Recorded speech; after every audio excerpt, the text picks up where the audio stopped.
میخوای مثل سوپرمن پرواز کنی؟ پس تا آخر ویدیو با ما همراه باش.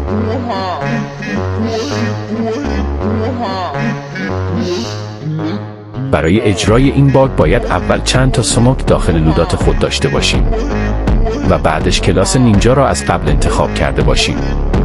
برای اجرای باگ مکانی را مد نظر میگیریم و بعدش سموک را در دست میگیریم.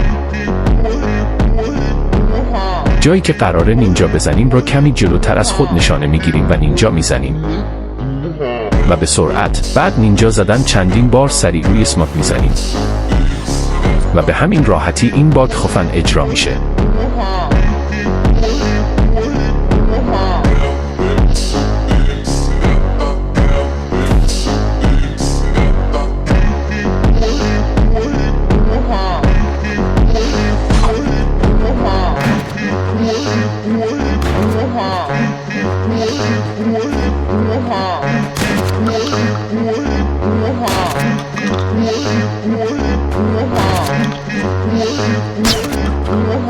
اگر از این ویدیو خوشت اومد پست را لایک کرده و ما را سابسکرایب کنید.